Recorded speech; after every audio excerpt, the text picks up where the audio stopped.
जय भीम साथियों। जिस तरीके के दिल्ली में पप्पू यादव जी के ऊपर हमला होता है और हमला करने वाले व्यक्ति कौन है, ये मीडिया रिपोर्ट से पता चला है कि भाजपा का जो है ग्रामीण उपाध्यक्ष है, हैप्पी गिरी, है ना। तो ये सारी चीजें जो है समाज में किस तरीके के दुष्प्रभाव जो है, ये भाजपा सरकार में, भारतीय जनता पार्टी की सरकार में एक चुने हुए संसद सुरक्षित नहीं है, तो आप समझ सकते हैं कि आम नागरिकों के साथ क्या होता होगा, उन बहुजनों के साथ क्या होता होगा, उन अति पिछड़ाओं के साथ क्या होता होगा, उन दलितों के साथ क्या होता होगा, उन अनुसूचित जाति लोगों के साथ क्या होता होगा, जिस तरीके की ये लोग कर रहे हैं। छात्र जब अपने हक अधिकार मांगने जा रहे हैं तो डंडा बरसा रहे हैं। यह भाजपा सरकार बहुत ही तानाशाह सरकार है। इनकी सरकार में दबंगों का बोलबाला है। मैं इसलिए कह रहा हूं कि जब एक संसद को इस भारत के अंदर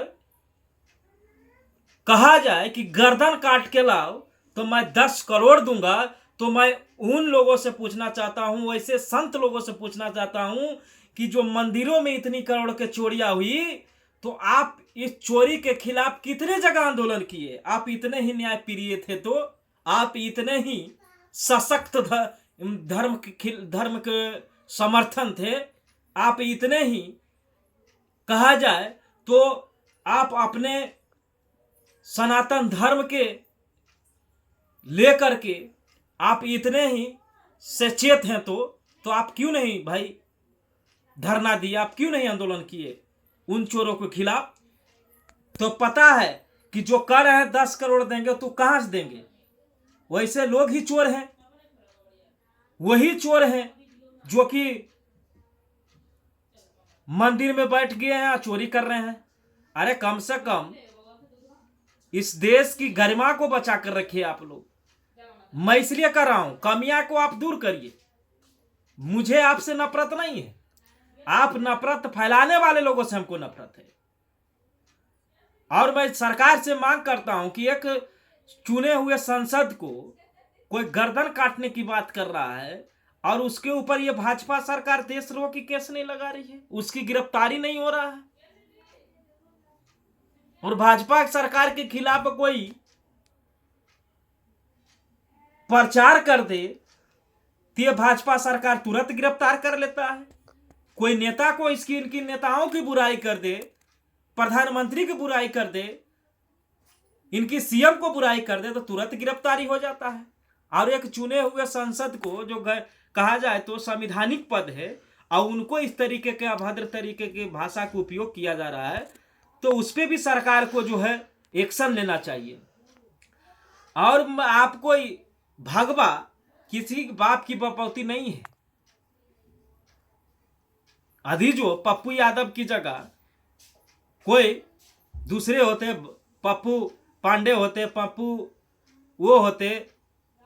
पप्पू राजपूत होते, पप्पू भूमियार होते, तो इनकी सातुओं संत की आहत नहीं होती भावना।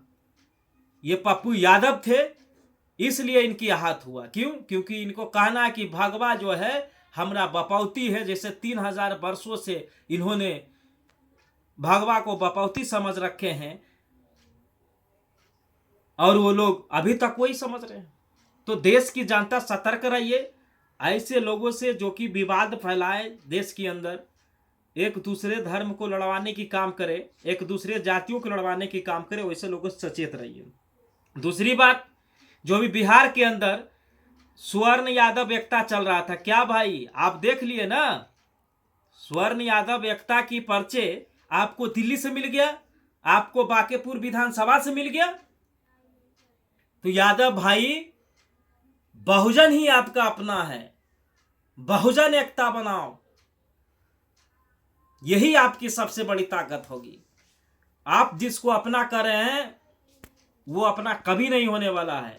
कुछ लोग हैं जो एक सोच रखते हैं अपने देश के लिए, कुछ लोग हैं जो सभी सर्वजाति की बात करते हैं, लेकिन कुछ ऐसे दुष्प्रश्वास लोग हैं कि जो आपको नहीं चाहते हैं, लेकिन बहुजन आपके लिए दिल धड़कन देने के लिए तैयार है। तो मैं यादव समाज से कहूंगा कि यादव भाइयों, आप अभी भी सतर्क हो जाइए, समय है। आप बहुजन एकता बनाइए, ना कि यादव स्वर्ण एकता बनाइए। और इतने ही बात बोलकर मैं अपनी बात को खत्म करता हूं।